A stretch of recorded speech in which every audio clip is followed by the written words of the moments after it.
Good morning class. Shri Krishna Chaudhary महाविद्यालय से मैं आज आपके सामने बीए फर्स्ट सेमेस्टर में आज हम पढ़ने वाले हैं आवश्यकता पदानुक्रम सिद्धांत, जिसे हम लोग मोटिवेशनल थ्योरी बोलते हैं। तो जैसा कि हम लोग आवश्यकता पदानुक्रम सिद्धांत जो है, इसको हम अभिप्रेरणा सिद्धांत भी कह सकते हैं। ठीक है, तो कुछ बच्चे ऐसे हैं जो कंफ्यूज हो जाते हैं। अगर कभी आवश्यकता पदानुक्रम सिद्धांत अगर पूछा जाए तो आपको याद रखना चाहिए कि आपसे अब्राहम मास्लो की थ्योरी पूछी जा रही है। ठीक है, और अगर मान लीजिए अगर इसमें लिखा हुआ है कि अभिप्रेरणा सिद्धांत, तो उसका मतलब भी यही है कि आपसे अब्राहम मास्लो की ही थ्योरी पूछी जा रही है। ठीक है, तो इसको कई बार 2-3 नामों से बुला करके बताया जाता है।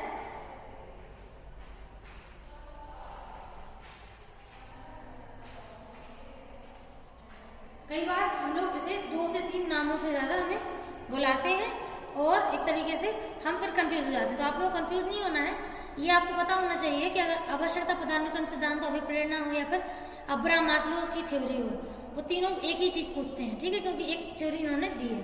तो इसमें देखो कुछ 5 आवश्यकताएं हैं। ठीक है, मोटिवेशन आप जानते हो, मोटिवेशन आवश्यकताओं से जुड़ा होता है। आप अगर किसी चीज के लिए तैयार होते हैं, कोई काम करते हैं, तो इसका मतलब ये है कि उस चीज की आपकी जिंदगी में आवश्यकता है, आप इसीलिए तो काम करने के लिए उठे हैं। तो आवश्यकता जब होती है तभी व्यक्ति के अंदर मोटिवेशन आता है।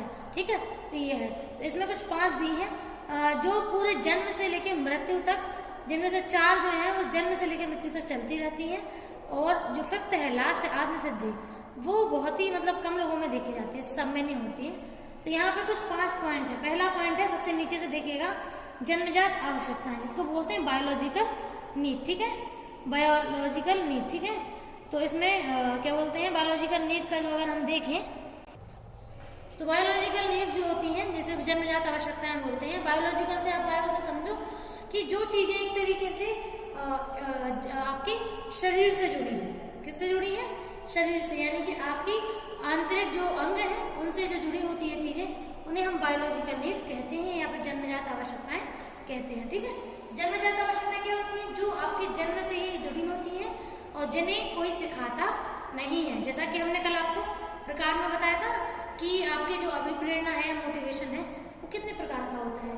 अपन लोग ऐसे कह सकते हैं कि 2 प्रकार का होता है। ठीक है, एक जन्मजात और एक अर्जित। तो ये जो आपका पहला पॉइंट है वो आपके इसमें भी आता है। जन्मजात आवश्यकताएं, जैसे मान लीजिए भूख है, जब लगती है तो खाना खाते हैं, प्यास लगती है तो पानी पीते हैं। ठीक है, क्यों? क्योंकि हमारे शरीर में भूख की और प्यास की कमी हो रही है, पानी की। ठीक है, तो पानी पीते हैं। ऐसे ही जैसे नींद है, अगर नींद की कमी हो रही होगी तो नींद लेंगे।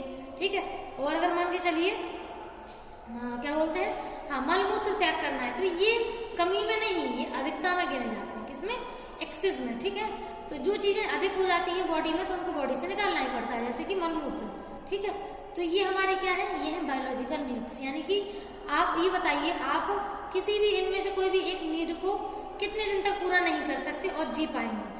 तो इसमें हर चीज जो है आपको ऑल ओवर सारी चीजें आपको करनी पड़ती हैं, पूरे जीवन चलती हैं। इनमें से कोई भी ऐसी नीड नहीं होगी जो पूरे जीवन ना चल रही हो। ठीक है, नेक्स्ट है सुरक्षा की आवश्यकता। ठीक है, तो सुरक्षा की आवश्यकता, सेफ्टी नीड। तो सेफ्टी नीड क्या होती है? जब हम लोग, जैसे मान लीजिए अगर किसी खाना पीने की नीड पूरी हो जाती है, ठीक है, आपकी बेसिक नीड पूरी हो जाती है फर्स्ट वाली, तब आप सुरक्षा के बारे में सोच पाते हैं। ठीक है, तो तब आप सेफ्टी नीड के बारे में सोच पाते हैं।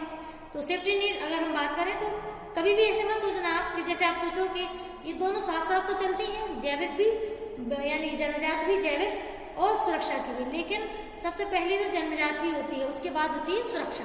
ठीक है, तो सुरक्षा तब आती है, जैसे मान लीजिए अगर अपन की अर्निंग इतनी है नहीं कि अपन लोग कुछ सेव कर पाए, केवल इतनी है कि अपन केवल 2 टाइम का खाना जुटा पाए, तो आप सुरक्षा के बारे में उस समय नहीं सोचेंगे। पहले आपके दिमाग में यही आएगा कि आपको अपनी बेसिक नीड को पूरा करना है। ठीक है, वो जब पूरी हो जाती हैं, जब आप बचाने योग्य हो जाते हैं कुछ पैसा कमाई से, तो आप फिर दूसरे पॉइंट के बारे में सोचते हैं, वो होता है सुरक्षा की आवश्यकता। यानी कि अब आप ये सोचेंगे कि अब आप अपने घर के मकान में रह रहे हैं कि नहीं।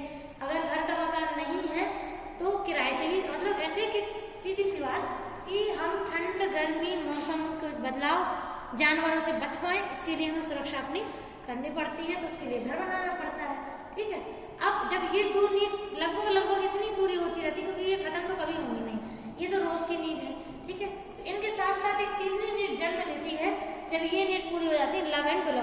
प्रेम और स्नेह की भावना, ठीक है, आवश्यकता। तो आपको बताइए, आप भी तो इंसान हैं, आपको भी अपने जैसे हर कोई को लाइफ में माँ बाप की, दोस्तों की, बहन भाइयों की, अपने पेरेंट मतलब अपने ग्रैंड पेरेंट्स की, ठीक है, अपने पड़ोसियों की ज़रूरत होती है। ऐसा कोई व्यक्ति होगा ही नहीं जिसको किसी की ज़रूरत ना हो, या फिर जिसकी लाइफ में एक भी दोस्त ना हो और उसको उनकी कमी महसूस ना हो, ऐसा कोई नहीं होता। तो प्रेम और स्नेह सभी को चाहिए होता है, चाहे वो छोटा हो, बड़ा हो या बहुत ही बड़ा हो। तो प्रेम, लव एंड बिलोंगिंगनेस सबकी नीड होती है, ठीक है। नेक्स्ट है आत्मसम्मान की आवश्यकता, ठीक है।